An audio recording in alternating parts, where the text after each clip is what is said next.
What's going on, guys? Welcome to 4th and 25 with J Ram. Hope you're having a wonderful day on this Wednesday, October 8th, the year of our Lord 2025. Hope you're having a great day out there and hope you're staying safe. So, all right, another week of college football upon us, another one behind us. And we thought it might have been semi-peaceful, not as crazy this past weekend. Wrong! Those are usually the weekends where stuff bites you in the butt. All right, so we got a lot to get into. Let's get this show rolling, shall we? Okay, so first things first. Let's take a look at what happened this past weekend.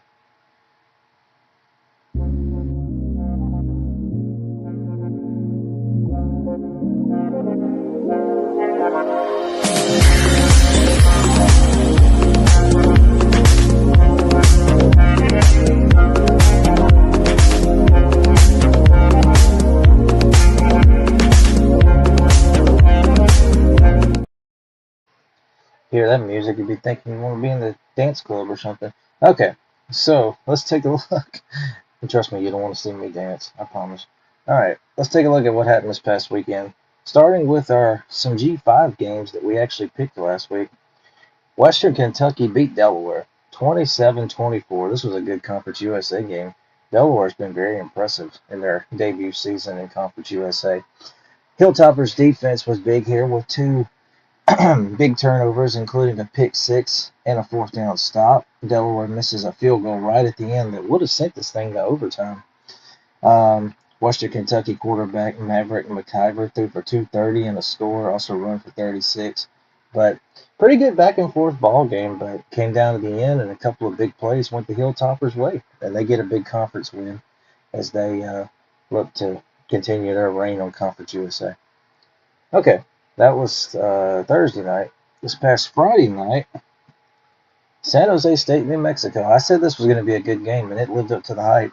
Spartans get the win 35-28 over the Lobos, who are very much improved. Couple of big performances in this game for San Jose State.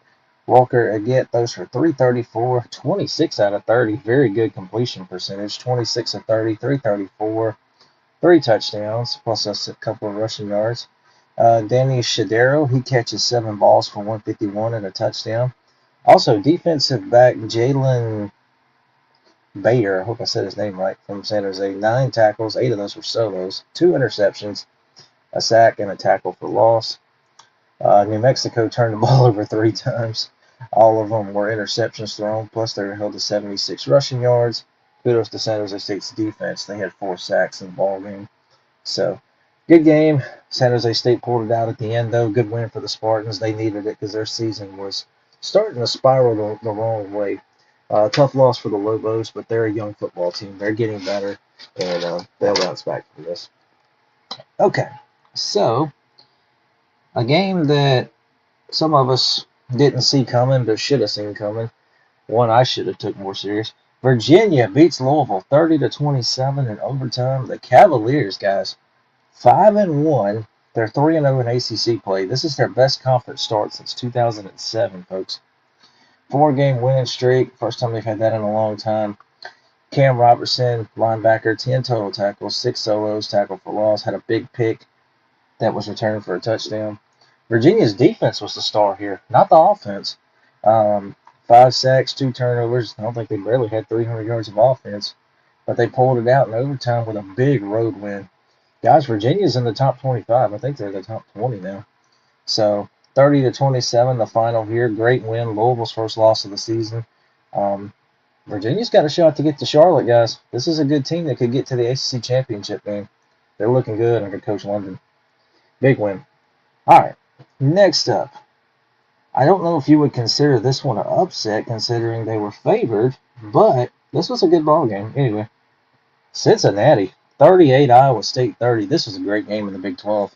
Brendan Sorsby, quarterback at Cincinnati. This cat can ball out. He's been phenomenal this year. 214 through the air, a couple of scores, 64 yards on the ground, another score. Evan Pryor, their talented running back, he had 111 yards, 2 touchdowns for the Bearcats. Their offense looked great. 478 in total yards. Iowa State's offense wasn't their problem, 465, but their defense just couldn't stop them. yards per carry on the running game. Cincinnati doubled Iowa State, 8 yards a carry to 4 yards a carry. Cincy 264 on the ground. Iowa State only 151. Cincinnati 4 sacks. Great win. Great win. This is a team that could get to the Big 12 championship game.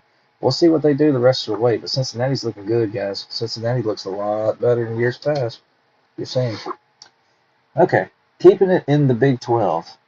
H-Town, Texas Tech dominates Houston. Don't let that score fool you. This game was way more lopsided. Texas Tech 35, Houston 11. Texas Tech gives the Big 12, in my opinion, something that I'm not saying a national championship contending team, but they could get to the playoff and win a playoff game or two. They're the best team in the Big 12. Texas Tech first 5-0 start since 2013 when they started 7-0. Guys, they're outscoring their opponents right now 243 to 56. This team is loaded. This is they've won all their games by more than 20 points for the first time since the 50s.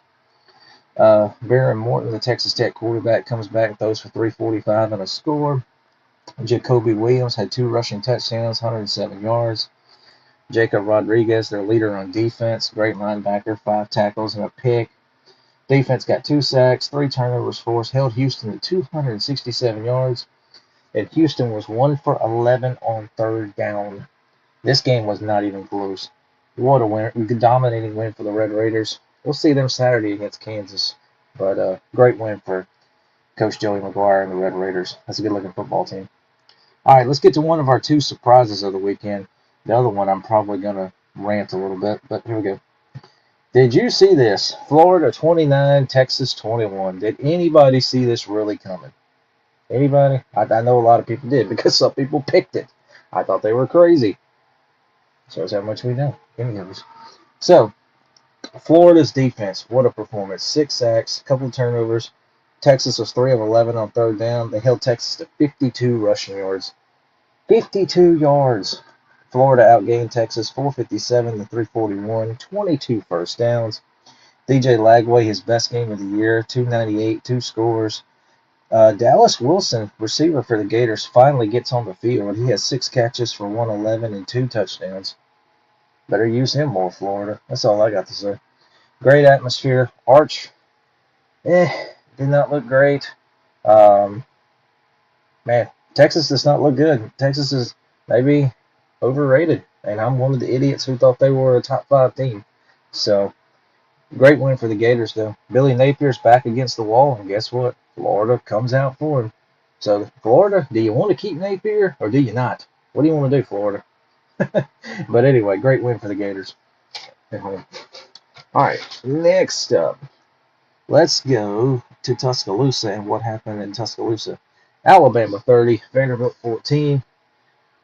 At first, this game had a feeling of the previous year's meeting. I mean, Vanderbilt a 60-plus yard rushing touchdown, and then their next possession, Diego Pavia goes in the red zone and fumbles. The big thing here, 2 red zone turnovers by Alabama's defense force completely changed this game, in my opinion. And then you look at total yards, 486 to 334, Bama's favor. Ty Simpson, this young cat is rising up the ranks. He's definitely getting into the Heisman discussion. Those for 340, 2 touchdowns. He's been phenomenal. Jam Miller, great game. 136 yards on the ground, 6.2 a carry, a touchdown. Justin Jefferson at linebacker, great game for him. 14 total tackles, 9 solo, a sack, and a tackle for loss. Alabama's defense was phenomenal here. Offense looked good. The only thing about Alabama that concerns me was the running game. Well, this was their best game as far as running the ball goes. Is that a sign of things to come? We shall see. Now, remember last year, Vanderbilt held the ball for 40-plus minutes. I believe it was 42-something, but it was like 40-something minutes in the game. Well, this year, boy, the tide turned, didn't it? Alabama held the ball for 37 minutes and 23 seconds. Vanderbilt only 22-37. But Alabama exercises their demons here, and they get a big win. And Vanderbilt suffers their first loss of the season. But Vanderbilt's got a lot of swag. They'll be back. I don't think they can bury Vanderbilt yet just because of this. All right, next up, let's head to College Station.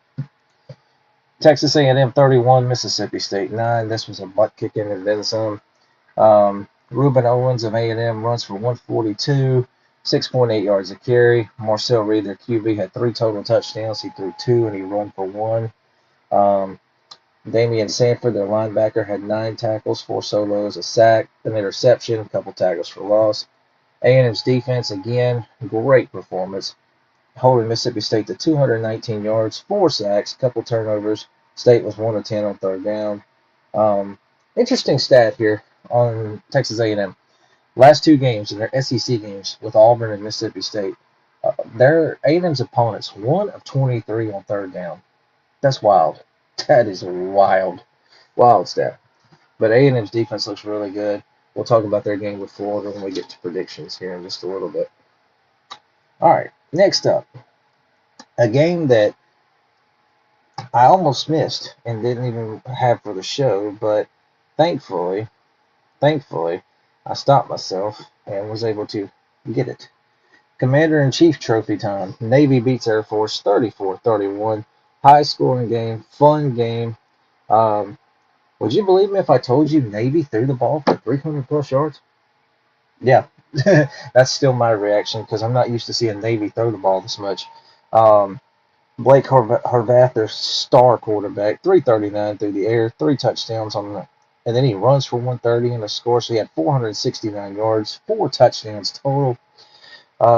Navy had a 200-yard receiver, Heidenreich, 8 catches, 243, 3 scores, insane. There was no defense in this game. Navy outgained them 517 to 460. Both teams have more passing yards than rushing yards. That's still crazy to think. Navy 5 of 11 on third down, 2 sacks.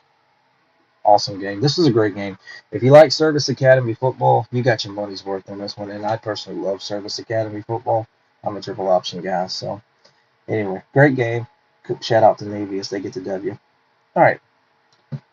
Another one of the big ones. Miami, Florida State. Kings hang on 28-22 on the road. Don't let the score fool you. This game was lopsided until the fourth quarter. Florida State turned the ball over Florida State turned the ball over 3 times.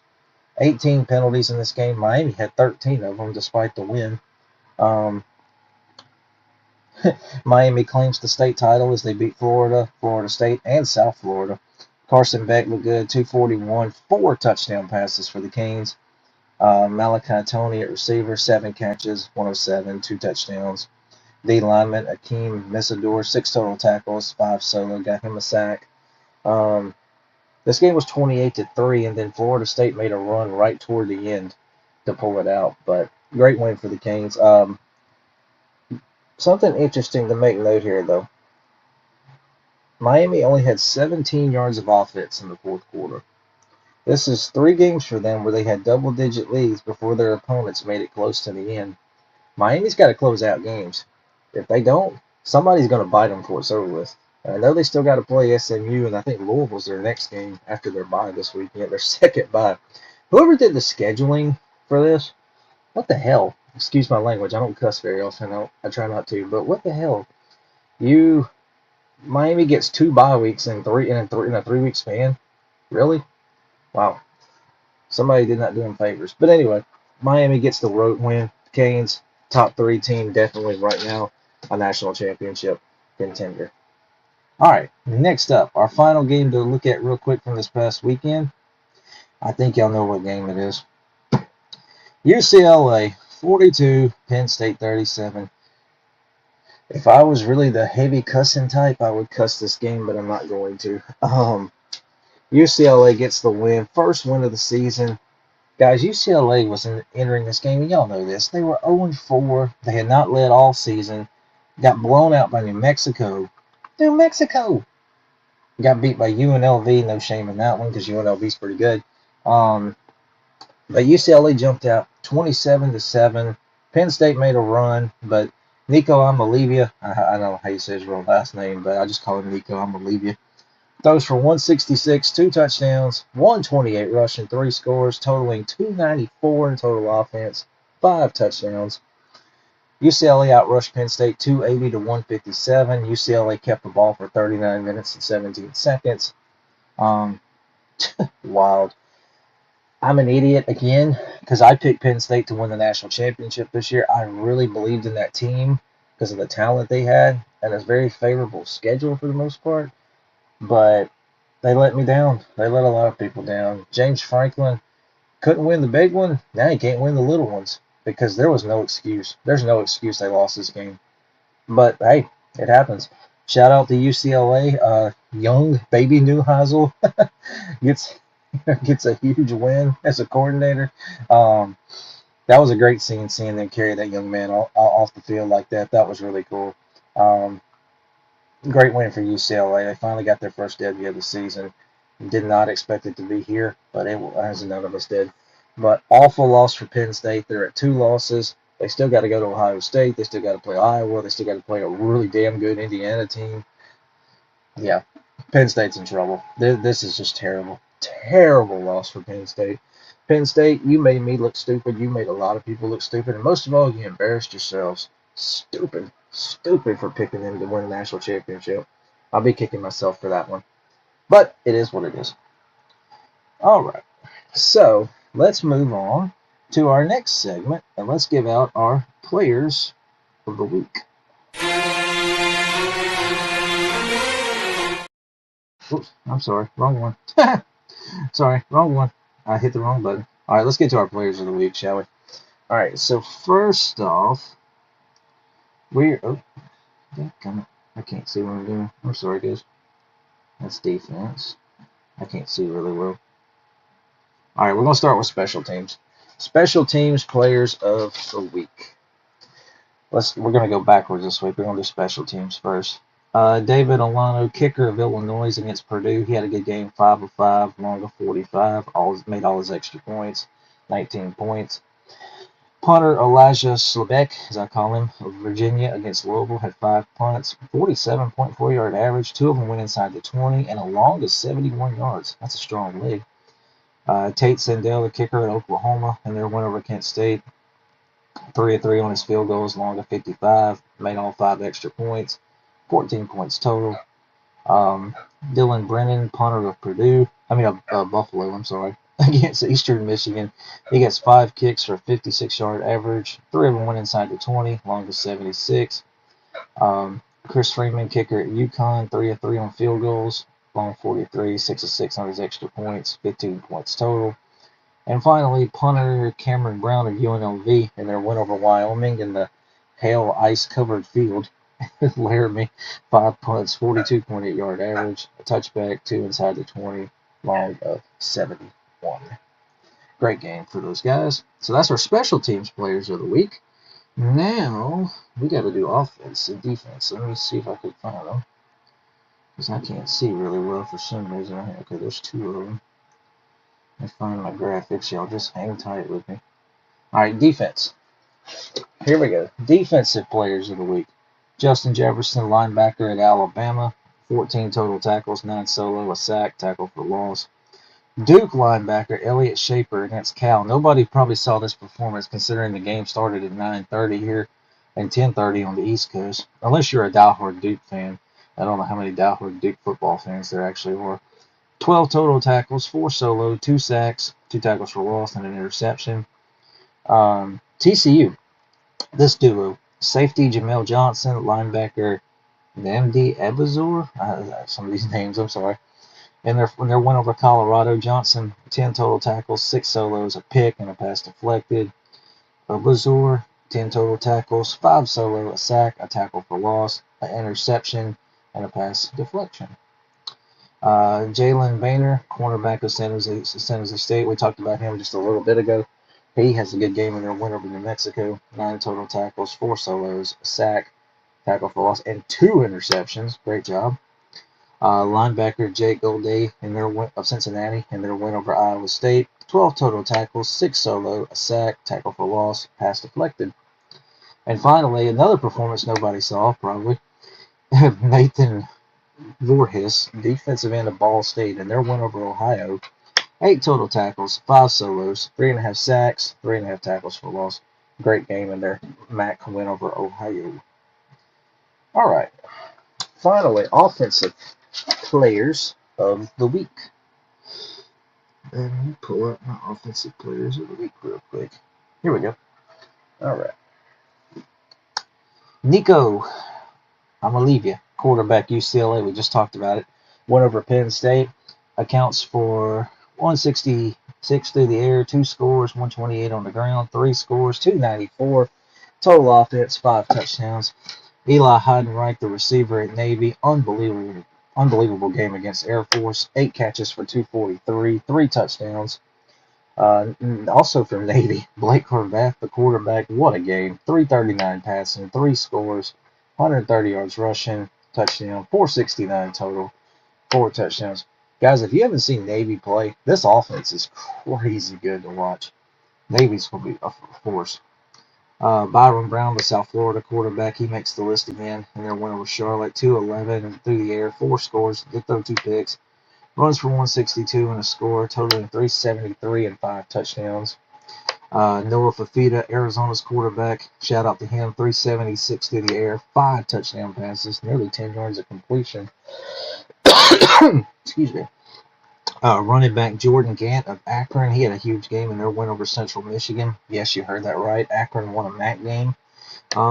32 carries for 176 yards, 5.5 a carry, 3 catches, 28, and a touchdown. Also, on our offensive players of the week, I'm going to give some FCS guys a little love. Let me find them real quick. Here we are. These cats from the FCS. Look at this. Teron Dickens, quarterback at Western Carolina. 53 of 56 passing. This guy hit 46 straight passes, which I believe is a new NCAA record. Awesome job. 378 yards, 3 touchdowns.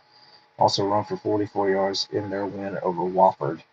And then LJ Phillips, running back of South Dakota against Murray State. This cat, 24 carries, 244 yards, 4 touchdowns, 10.2 yards a carry the whole game. That is crazy. What a performance by these 2 young men. They also make offensive players of the week. All right, guys. So we're going to take a quick break, and when we come back, we're going to do our updated rankings and our updated bottom 10. Be back here in just a minute.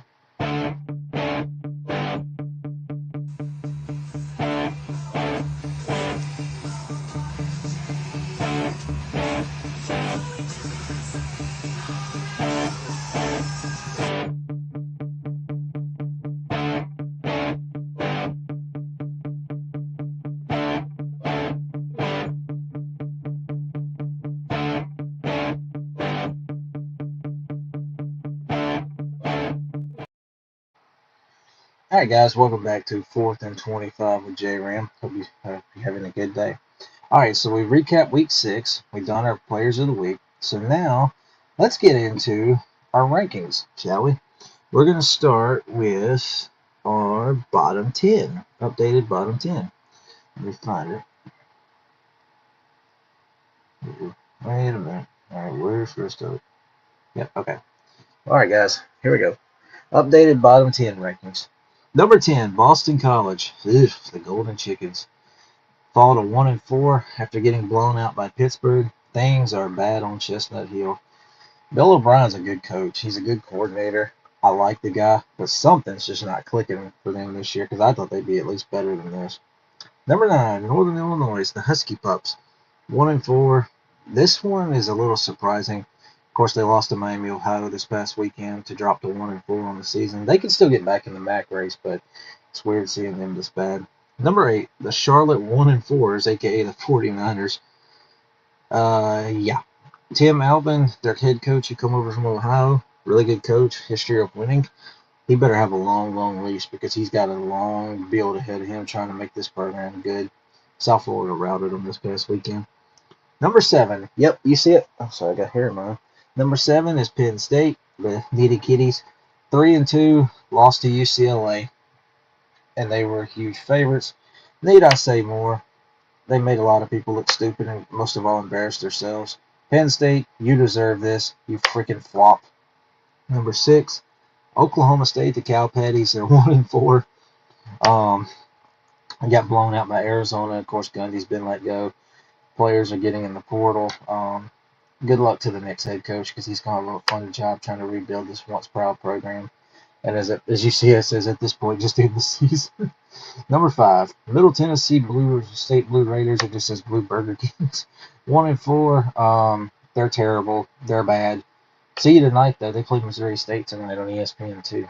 Number 4, we got Kent State. They're actually the Golden Flashes, but we call them the Sparklers. 1-4. Only win was Merrimack. Haven't been competitive in the rest of their games except for Buffalo. But hey, Kent State, think on the positive side. At least Oklahoma paid you well. Big game with UMass this weekend, and I say that sarcastically. We're actually going to pick that game. Number 3, Oregon State Beaver Stew. Yeah, this one's actually no joke. This one actually hurts me. Oregon State's 0-6. They are toast after a road loss at Appalachian State. App State's a good program, don't get me wrong, but Oregon State shouldn't be losing to App State on the road like this. I mean, it's sad how far they have fallen. Trent Bray's team is a mess. They got Malik Murphy in the portal from Duke, who was at Texas at one time, and it's not made a difference. Oregon State's terrible. All right, that's that. Number 2, Sam Houston State, the Bearcats, or as it says, Care Bears. They haven't won a game yet either. They're 0-5. Phil Longo has worked here before, but man, this ain't working. Yeah, and plus they're not getting to play at home this year because their stadium's being worked on, so they're having to play at a soccer stadium, I believe, for their home games. But Sam Houston's terrible. Nothing's gelling there. And number 1, UMass, the Minutemen, or as it says, Second Men, 0-5. But hey, on the bright side, number 4 Kent State plays number 1 UMass this weekend. Huge game. Somebody's going to get a win at least. Or could UMass get the win? I don't know. But anyway, UMass is number 1. At this point, is a MAC check even worth it? Probably, at least to keep them afloat. All right, so real quick before we get to our top 25, we'll do it one more time for you just for laughs. Here's my bottom 10. Number 10 is Boston College. 9 is Northern Illinois. 8 is Charlotte. 7 is Penn State. 6 is Oklahoma State. 5 is Middle Tennessee. 4 is Kent State. 3 is Oregon State. 2, Sam Houston State. And number 1 is UMass. All right, so let me make sure so I can get this off the screen. Okay, so my poll, my top 25 is out. It's been finished for a couple of days. So here we go.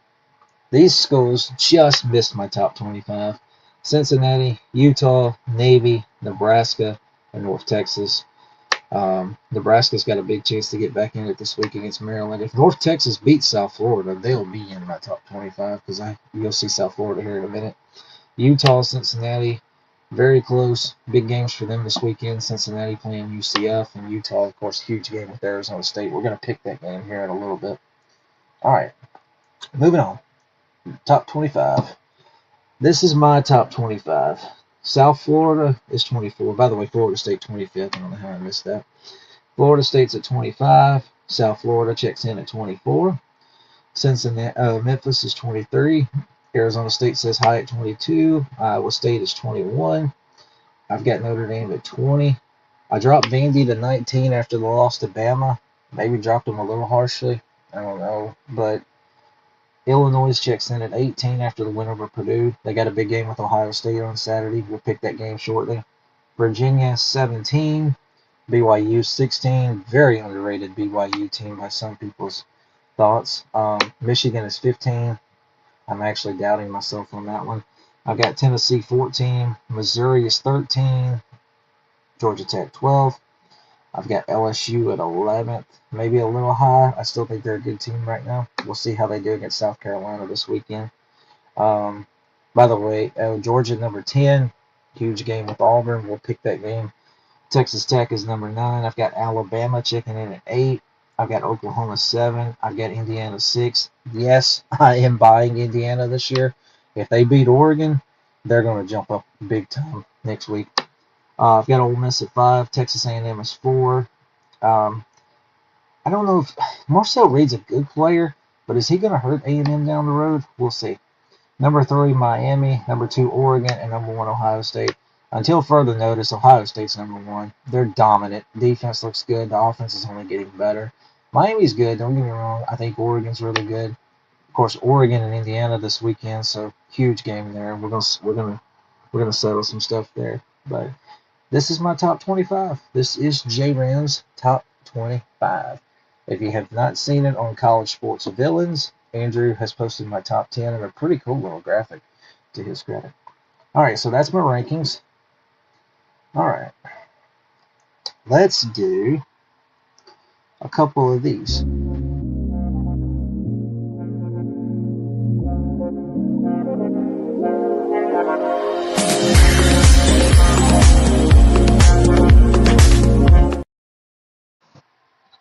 All right, so we got a couple of news and notes we wanted to touch on for this show. Oh, and we'll do that. Oh, and we'll do FCS rankings here in just a little bit. Okay, big news out of the transfer portal. The NCAA has officially adopted a January 2nd through 16 window for the FBS and the FCS coming in 2026. So, I'm going to read the article just a little bit real quick for you. The Division I Administrative Committee voted Tuesday to adopt the proposed dates of January 2nd through the 16th as the new window for all FBS and FCS players. College football players, including graduate transfers, now must wait until January 2nd to enter their names into the portal and initiate contact with other schools. The reform is expected to be finalized at the conclusion of the Administrative Committee meetings on Wednesday. The new 15-day window opens one day after the CFP quarterfinals will conclude. Players on the two teams that play for the national title on January 19th will get an additional 5-day period from January 20th to 24th to enter the portal after their season ends. The D1 Administrative Committee also approved a reform around the transfer window exception granted to players after a head coaching change, effective immediately, starting 5 days after a new head coach is hired or announced. Players will have a 15-day window to enter their names into the portal. Until now, players were given a 30-day window to enter after a coaching change, which can lead to a large number of players departing a program before the arrival of the next head coach. But Arkansas, Oklahoma State, UCLA, and Virginia Tech, as we know, have already fired their coaches. Those players will be grandfathered in under the previous rule and are currently permitted to enter the portal after head coaches were let go in September. The FBS and FCS oversight committees initially proposed a 10-day window in January, but agreed to extend it to 15 in response to student-athlete feedback. The Division I Administrative Council had already eliminated the spring window last month, formally moving the sport to a single off-season period for transfer activity, which I completely support. I love that move. I think that's a great move. While the coaches have been pushing for a single window since January, they're still expected to be. Here's the negative to this story, guys. There are still expected to be challenges to this reform in the months ahead. Some stupid attorney named Tom Morris wrote on his X account, "Experienced antitrust lawyers will be at the courthouse before the sun comes up to contest the new window as overly restrictive." So whoever this attorney is probably has never, he probably got pampered and probably does not know the thing about you have to make hard choices and you have to in life. He thinks you should be able to do whatever you want whenever you want. That tells you all you need to know about him. Stat here, during the 2024-2025 season, more than 4,900 players and more than 3,200 players from the SCS entered their names into the window, and another record-setting year for movement. Okay, so thoughts on that. I'm very, very happy that we're going to a single portal window. Give 15 days is enough for these players, and then of course if the coaches changes, you got a couple of you got a little extra time. Yeah, this is enough. We need one portal window. Two was ridiculous. And again, this attorney probably has never even coached football and don't even know what a college football coach has to go through. So I like this portal window. I think it's a great move, and hopefully it'll be adapted with no problems. Okay, one other story that I wanted to talk about real quick that I thought was kind of neat. Stanford, their football program's obviously been down. It's been pretty rough for a little while. Now they're in the ACC. Still weird. But anyway, Stanford football. A $50 million donation to the program from a player. That player is... Oh, I had it up here. Let's see. Yeah, Bradford Freeman. He graduated from the school in 1964. He's been a major donor for decades. It's a $50 million gift as it attempts to revive the fortunes of the program under general manager Andrew Luck, who played quarterback at Stanford. This is the biggest individual gift in Stanford football history outside of facilities, and an unusually large one for an individual program. Donations of that value are typically tied to buildings or facilities. All right, so cool story. Stanford needs all the help they can get. Their football program's been down, but they're 2-3. We'll see where things go from here, but that donation should help. So good news for Stanford there. All right, we're gonna take one more break, and when we come back, it's prediction time. We're gonna be predicting Week 7 games. I've got several of them, so we'll be back, and we will predict them. We'll be right back. To hate Andrew Anderson, spitting truth that just can't wait. Got a podcast like a punch right to your face. College sports villain, taking it over the place. I bring the facts whether you like it or not. Dropping truth bombs, giving it all I got. They call me a villain. Well, I wear that badge with pride. Nothing but secrets they try to hide. I'm rocking my veins, rebellious to the core. I won't back down, won't take it anymore. The bad guy of the podcast world, that's me. Unleashing the truth, setting it all free.